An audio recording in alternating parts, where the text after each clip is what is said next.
Assalamualaikum warahmatullahi wabarakatuh. Hari ini saya nak buat ulasan perlawanan di antara Terengganu menentang KL City, yang mana Terengganu menang 2-1 hasil jaringan daripada Cici Kipre dan juga Manny Ott. Gol pasukan KL City dijaringkan oleh Romel Morales. Pada perlawanan ini nampaknya dengan kemenangan Terengganu pada perlawanan menentang KL City, mereka telah meneruskan rentak lagi untuk ke AFC Cup pada season hadapan. Namun begitu, mereka perlu tunggulah sampai perlawanan terakhir pada 15 Oktober ni menentang Kedah. Barulah mereka tahu adakah mereka layak ke AFC Cup ataupun tidak. Sekiranya mereka menang, peluang untuk mereka layak tu lebih tinggi. Sekiranya mereka kalah, mereka perlu bergantung kepada keputusan dari Negeri Sembilan. Jadi untuk Terengganu teruskan rentak kemenangan dan perlu menang lawan Kedah untuk memastikan yang mereka berada dalam posisi dan juga landasan yang tepat untuk ke AFC Cup. Baiklah, untuk perlawanan ni kalau kita lihat, AFC bermain dengan sangat baik dalam 60 minit yang pertama.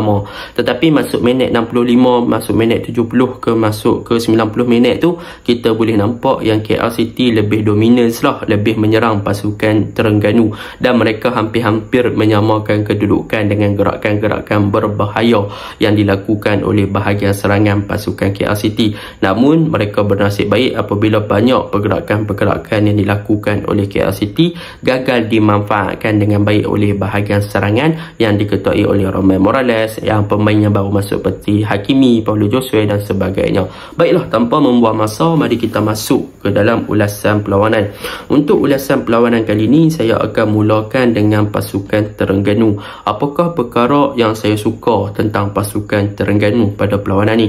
Kalau kita lihat, perkara pertama yang saya suka tentang pasukan Terengganu adalah dari segi build-up play mereka yang dilakukan daripada bahagian bawah dengan menggunakan formation back 2, iaitu Syarul Nizam dan juga Pape Dekite yang bertindak sebagai ball playing defender, yang mana mereka berdua ni ada dua types of menyerang, yang mana ataupun dua type of build up. Sama ada mereka melakukan build up play dengan naik sampai dekat kawasan middle line tu, dan mereka akan melakukan long ball untuk memulakan gerakan kepada bahagian wide area bagi pasukan Terengganu, ataupun mereka berdua akan naik lebih tinggi dan mereka akan open game dalam kawasan tengah ataupun buka game kepada bahagian fullback. So memang itu typical lah yang dilakukan oleh Syarul Nizam dan juga Pape Dekite, defensive line yang agak tinggi, tetapi mudah lah kalau kena counter.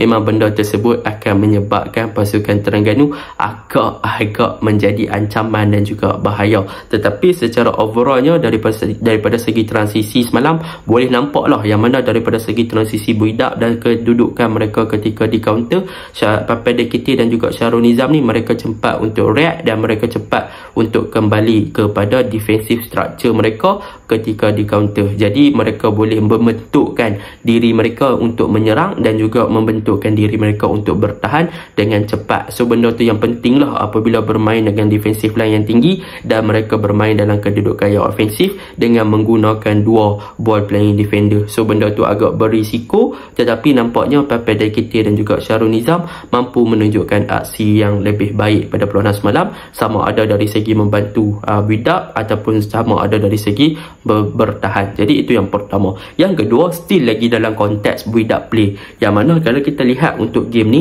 Terengganu memang build up play daripada bawah menggunakan Syarul Nizam dan juga Pape Dekite, tetapi yang saya nak fokuskan adalah kepada bahagian fullback dan juga winger, iaitu apa yang boleh kita lihat winger untuk pasukan Terengganu pada perlawanan ni, iaitu Faisal Halim dan juga Nik Sharif Hasifi. Mereka berdua ni mempunyai dua corak permainan yang berbeza. Macam saya selalu cakap lah dalam video-video saya sebelum ni, Nik Sharif Hasifi adalah seorang player yang more tu dia punya accurate passing dan juga vision.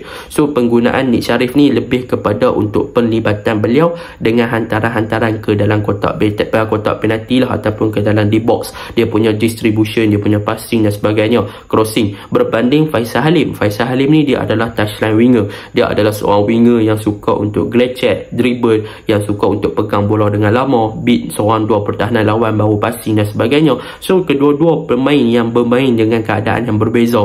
Untuk winger pasukan Terengganu ni telah memberikan sedikit orang kata apa kreativiti dan juga memberikan efektif dalam game tu, lebih bagus dalam game apabila Terengganu boleh create bermacam-macam game style ataupun bermacam-macam corak ketika mereka menyerang. Dan inilah yang akan saya ceritakan dengan adanya bantuan daripada fullback seperti Azam Azmi dan adanya fullback seperti Alif Zakaria. Okey, kita mulakan dengan bahagian kiri. Okey, untuk bahagian kiri ni saya lebih suka sebenarnya ketika Faisal Halim bermain di bahagian kiri. Sebab apa? Sebab ketika Faisal Halim bermain di bahagian kiri, dia akan bergandingan dengan Alif Zakaria.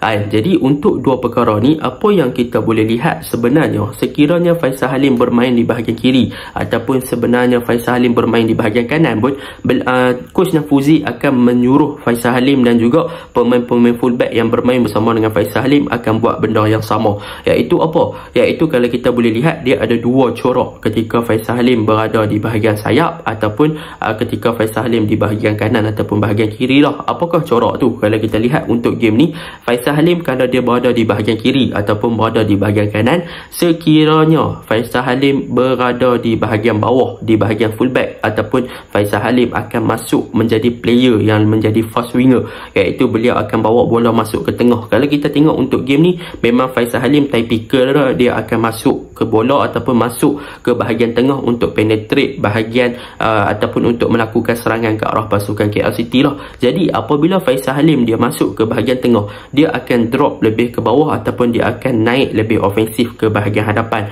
So bila mana dia masuk ke bahagian tengah, pemain-pemain fullback pasukan Terengganu, contohnya di bahagian kanan ataupun bahagian kiri, Azam Azmi di bahagian kanan dan juga Alif Zakaria di bahagian kiri. Kita sembang di bahagian kiri dulu. Kalau Faisal Halim di bahagian kiri, dia masuk lebih kepada bahagian tengah, maka Alif Zakaria akan cover up tempat bahagian winger untuk berada di bahagian wide area.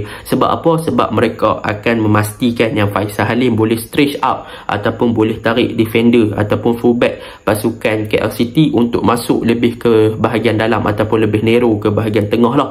Jadi apabila pemain pertahanan pasukan KL City masuk lebih kepada bahagian tengah, maka apabila Faisal Halim dah open game masuk lebih kepada bahagian tengah, bahagian wide area ni akan berada dalam kedudukan yang kosong. Jadi sekiranya Faisal Halim tak boleh nak buat apa-apa di bahagian tengah, maka Faisal Halim boleh buka game ke bahagian tengah balik ke belakang ataupun buka game kepada bahagian wide area untuk mencari Alif Zakaria. Itu yang pertama di bahagian kiri. Dan kalau kita lihat Faisal Halim bermain di bahagian kanan, adalah Faisal Halim dia tak main macam dia main dekat winger. Beliau akan drop lebih ke bawah kepada posisi right back, iaitu tempat Azam Azmi, yang mana Faisal Halim yang akan bertindak lebih ke bawah dan dia akan lebih kepada start the build up from the behind. So dia akan sama line lebih kurang dengan Papai DKT dan juga Syarul Nizam, dan dia akan buka game tu ke bahagian tengah, dan benda tu dia akan push Azam Azmi untuk cover up tempat dia di bahagian wide area ataupun di bahagian sayap lah, untuk Azam Azmi naik lebih tinggi dan memberi support kepada bahagian winger ataupun ganti tempat Faisal Halim. Jadi memang Faisal Halim diberikan peranan yang berbeza di setiap posisi. Kalau di bahagian kanan dia main macam ni, dekat bahagian kiri dia main macam ni, macam saya cakap lah. Dan benda tersebut juga diguna pakai kepada Alif Zakaria dan juga Azam Azmi. Mereka perlu tengoklah siapa partner mereka ketika itu, sama ada Nik Sharif Hasifi ataupun ketika itu adalah Faisal Halim. Itu yang kedua. Yang ketiga adalah dari segi build up lagi. Apa yang boleh saya katakan tentang pasukan Terengganu ni, mereka ada Alif Zakaria, mereka ada Azam Azmi, yang mana kalau kita lihat untuk Azam Azmi dan juga Alif Zakaria, mereka berdua boleh bertindak dalam posisi yang berbeza. Yang pertama adalah inverted fullback, yang mana mereka akan masuk ke bahagian tengah. Kalau kita lihat yang bertindak sebagai inverted fullback ni lebih kepada Alif Zakaria. Sebab apa saya kata begitu? Sebab kita boleh lihat untuk game ni, Alif Zakaria sentiasa masuk ke bahagian tengah ketika Terengganu build up daripada bawah. Jadi apakah kelebihan apabila Alif Zakaria masuk ke bahagian tengah untuk memberi backup ataupun memberi bilangan numbers of player Terengganu di bahagian tengah? Adalah beliau membolehkan untuk Habib Harun naik lebih advance, Manny Ott dan juga Petrus Tembi naik lebih tinggi. Jadi apabila mereka ni naik lebih tinggi, maka dalam situasi ketika itu Terengganu boleh untuk attack di bahagian tengah dengan sangat efisien, dan daripada segi distribution ball mereka ni boleh untuk buka game dengan lebih pantas lah, sebab mereka ada 3 midfield yang bertindak lebih advance ke hadapan, iaitu Manny Ott, Petrus Tembi dan juga Habib Harun. Dan dalam pada masa yang sama, apabila Alif Zakaria masuk ke bahagian tengah, Faisal Halim akan stay di bahagian wide area ataupun Nik Sharif Hasifi lah yang akan stay di bahagian wide area. So bila mana mereka nak open game, mereka boleh open balik ke belakang kepada Alif ataupun bila pemain KL City lebih kompak di bahagian tengah, maka mereka boleh melakukan hantaran kepada Faisal Halim di bahagian wide area untuk Faisal Halim buka game di bahagian wide area juga. Dan benda ni kalau kita lihat, benda ni berjaya dihasilkan untuk gerakan gol yang dilakukan oleh Cici Kipre. Kalau kita tengok Azam Azmi masuk ke tengah, bagaimana dibuka game kepada Nik Sharif yang berada di bahagian wide area.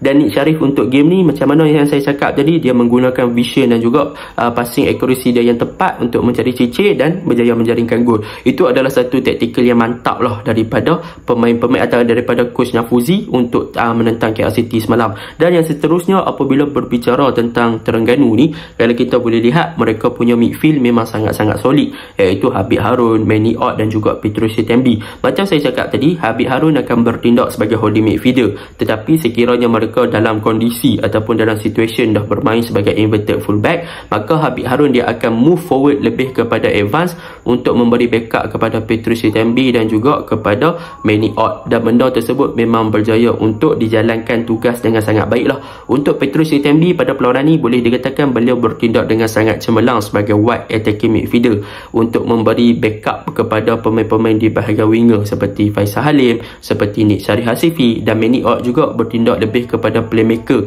untuk memberi backup kepada bahagian hadapan dan bagaimana dia boleh supply bola kepada Kipre. Dan Kipre untuk game ni beliau bertindak dengan sangat cemerlang bagi saya. In term of goal, dia berjaya jaringkan satu gol. In term of movement, dia bagus juga. Tetapi in term of finishing, beliau masih lagi kurang. Sebab apa? Sebab ada banyak chances yang gagal di skor. Situasi 1-on-1 dengan Kevin Mendoza pun beliau gagal untuk manfaatkan dengan baik. Jadi benda tersebut sedikit merugikan lah kalau tak TFC boleh skor lebih banyak. Jadi secara kesimpulannya, memang TFC semalam mereka dominance terutamanya di first half dan juga ke 60 minit yang pertama. Tetapi masuk dalam 60 minit tu dah mula nampak yang TFC mula untuk kurangkan intensity game dan pengawalan bola lebih kepada pasukan KL City. Dan untuk game semalam, kalau kita lihat game KL City pula, mereka masuk minit 60 ke 90 tu, mereka banyak melakukan pertukaran. Daripada segi taktikal, memang KL City lebih kepada more to direct football. Yang mana kalau kita tengok, mereka lebih suka untuk create game lebih kepada long ball,